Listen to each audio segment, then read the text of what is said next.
usually the biggest. Claimed to be gods, but were caught leading niggas. Talk tough, but bow before authority figures. No brotherhood, more like sorority figures. Marcus Garvey came and tried to give us the key, but his truth was hijacked by Noble Jew Ali. Ali taught elaborate stories about the Moors. He brought in plenty of followers by the scores. Eventually, him and his lieutenant went to war. Claude Green Bay was found dead, but there's more. Shortly after this, Noble Drew was found dead, and while his deed Fard is now the Moorish Science head. Moorish followers thought that Fard was too red, so he left Moorish Science and taught Islam instead. You may know this group as the NOI. They taught that Fard was God, but this was a lie. Fard was a drug dealer who was flipping them pies. He ran a religious racket to keep it disguised. Fard would soon teach a man named Elijah Poole, a Georgia native 4th grader that never finished school.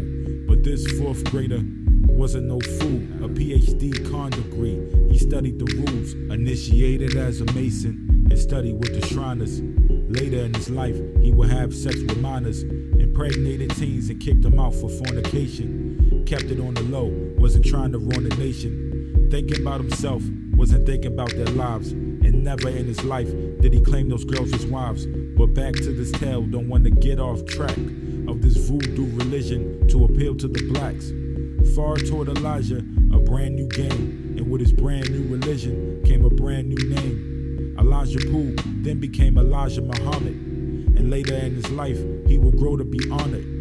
Couldn't change the world if he only was honest, but loved the money and the clout and his holy persona. In 1934, Fard was said to leave his friend, and he was never seen in the public again. Elijah took over, but wasn't having much success. They say he had 400 followers at best, but this all changed when he met Malcolm X, who put the heat to the street and made the membership stretch. Malcolm loved Elijah and everything he said, but Elijah's mind was still focused on his bread. Malcolm hit the streets and went full speed ahead. They loved him in the street, he was known as Detroit Red. Malcolm found a student named Louis who was awesome. Later, Malcolm made him a minister in Boston. Louis was light bright, and Louis spoke well. He said a white man's heaven is a black man's hell. Malcolm was like Caesar, and Louis became Brutus. Malcolm was like Jesus, and Louis became Judas. Louis betrayed Malcolm. Who would know that he would do this?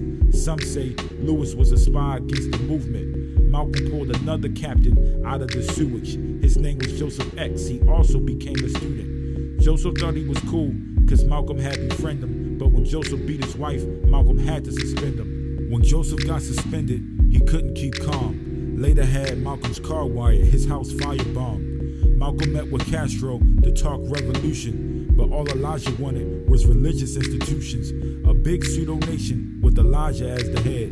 And John Ali was his link to the feds, his national secretary and his chief advisor. And some say John Ali was running Elijah, but Elijah was controlled by H.L. Hunt, who had Kennedy killed and made Elijah a punk. Hunt funded Elijah and gave him some bread, but to keep the money flowing, Malcolm had to be dead.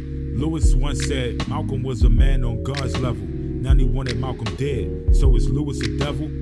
All of Malcolm's killers came from Temple 25, the same place where Louis waited till he heard that Malcolm died. His level of hypocrisy is still a surprise. They killed our very own Messiah while he was still on the rise. The day Elijah died, the nation went legit. Elijah's son took over, and then Louis quit.